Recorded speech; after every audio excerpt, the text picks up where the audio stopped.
अस्सलाम वालेकुम। बिस्मिल्लाहिर्रहमानिर्रहीम। जिस तरह कल मैं दसिया सी कि कल मैं नुस्खा बनावांगा दसांगा गाढ़े लकोरी दे मतलब। गाढ़ा लकोरिया की हुंदा है? गाढ़ा लकोरिया ये हुंदा है कि औरत नूं बीबियां नूं गाढ़ा मादा खारिज हुंदा है रहम विचों, शर्मगाह दे विचों गाढ़ा मादा खारिज हुंदा है जिहड़ा कि तकलीफ दे के ते निकलदा है। तकलीफ हुंदी औरत नूं, मसल कमर च दर्द होदा होना ते जलन होना या तकलीफ दर्द होना, उस दे नाल ओह खारिज हुंदा है। लेसदार मादा हुंदा है, गाढ़ा हुंदा है। ओह मादा जिहड़ा है उहनूं कहा जांदा है गुद्दी मादा, गुद्दी लकोरिया। कल मैं दसिया सी असाबी लकोरिया, अज मैं दस रहा गुद्दी लकोरिया। तो ये गुद्दी लकोरिया जिहड़ा है हड्डियां नूं ख़त्म करदा है, गोश्त नूं सुका दिंदा है, चर्बी जिहड़ी ओह ख़त्म करदा है, जिहड़ी कि पिघल पिघल के इतनी औरत दे अंदर, उस औरत दे अंदर इतनी हीट हुंदी है कि उहदी चर्बी जिहड़ी जिस्म दे विच चर्बी हुंदी है ओह पिघल पिघल के बाहर आंदी है, जिन्हों असी गुद्दी लकोरिया कहने आ।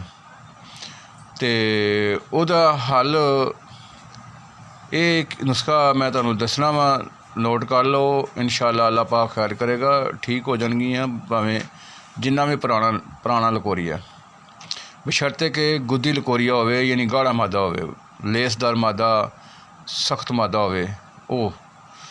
ते नोट कर लो जनाब नुस्खा। सब तो पहले लेना तुसी फंदक 1 तोला। ये फंदक बेर की तरह हुंदा है, बेर की तरह हुंदा है। बेर तो थोड़ा जिहा बड़ा हुंदा है, चिड़ी दे आंडे तरह। इसनूं तोड़ना है, तोड़ के इहदे विच मगज़ हुंदे ने, मगज़ फंदक यानी फंदक दा मगज़ है। उहदे च मगज़ जिवें बदामां दी गिरी हुंदी है, इस तरह छोटा जिहा मगज़ हुंदा है बदाम दी गिरी तरह। ओह गिरी लैणियां, ओह गिरियां कढ लैणियां ने। छिलका जिहड़ा है ओनू सट्ट देना। एक चीज़ हो गई। नंबर 2, दूसरे नंबर ते सालम मिसरी। सालम मिसरी भी आम पंसार स्टोरां तो लभ जाती है। इनू लै लेना, लैके ये भी 1 तोला ही लैनी है। 1 तोला मगज़ फंदक, 1 तोला मगज़, 1 तोला सालम मिसरी। 2 चीज़ां हो गई। तीसरी चीज़ हो गई छिलका इसबगोल 2 तोले। नंबर छिलका इसबगोल तुसीं जानते होवोगे। नंबर 3 मगज़ प्याज, तुखम प्याज। नंबर 4 तुखम प्याज, ये भी 1 तोला लेना है। उस तो बाद तुसीं लेना है बदाम, मगज़ बदाम 2 तोले, मगज़ बदाम 2 तोले। उस तो बाद तुसीं लैनी 6वीं चीज़ गूंद कतीरा 1 तोला। ये सारियां चीज़ां लैके बरीक पीस लैनियां ने।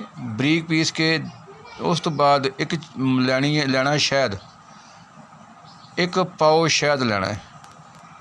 ये सारियां चीज़ां पीस के उस पाओ शहद दे विच, शायद शहद छोटा होवे वड्डा होवे कोई गल नहीं, उहदे विच पा के मिक्स कर लो। ये बन जाएगी मजून बना के किसी जार दे, किसी बोतल दे विच रख लो या डब्बी दे विच रख लो।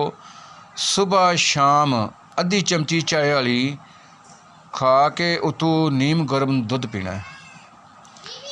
ये तुसी इस्तेमाल करोगे इंशाअल्लाह ज़रूर अल्लाह पाक फ़ायदा देगा। तो इंशाअल्लाह पुराने तो पुराना लकोरिया जिहड़ा गुद्दी है, जिहड़ा गाढ़ा लकोरिया है, वो इंशाअल्लाह ख़त्म हो जाएगा। तो आजमान नाल ज़रूर आजमाओ इंशाअल्लाह इहदे नाल ज़रूर फ़ायदा होएगा। तो इहदे नाल होर चीज़ां भी काफ़ी जिहड़ियां तुहाड़ियां सिद्धियां हो जाणगियां। मैदे च ताकत आ जाएगी, रोटी छोटी खाण नूं तुहाड़ा दिल करेगा। उस तो बाद कब्ज़ तुहाड़ी ख़त्म हो जाएगी, अगर है तो सुद्दे जिहड़े बन के आउंदे ने वो भी ख़त्म हो जाणगे। ये चीज़ां ख़त्म हो जाणगियां और तुहाड़ा इंशाअल्लाह नवें सिरे ते तुहाड़ी नशोनुमा होएगी, जिसका रिजल्ट होएगा कि इंशाअल्लाह तुसीं दिन ब दिन सेहतमंद होना शुरू हो जाओगे।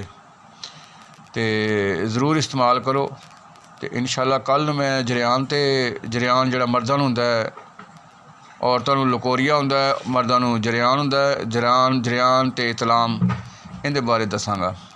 इंशाअल्लाह अल्लाह पाक करम करेगा ठीक हो जाएंगे।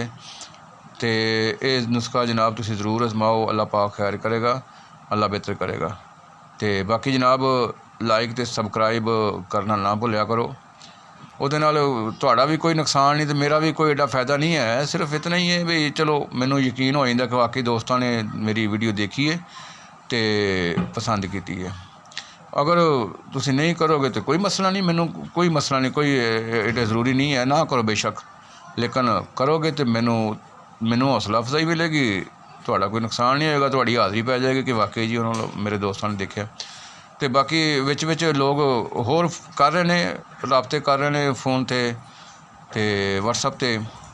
मैं इंशाअल्लाह उहदे मुतलक भी वारी वारी नुस्खे देंगा, क्योंकि हुण एकदम तो एक नुस्खा दे रहा वहाँ एकदम सारे देंगा तो कुजर मुचर हो जाएगी, जिसकी वजह नाल फिर वो समझ नहीं आएगी।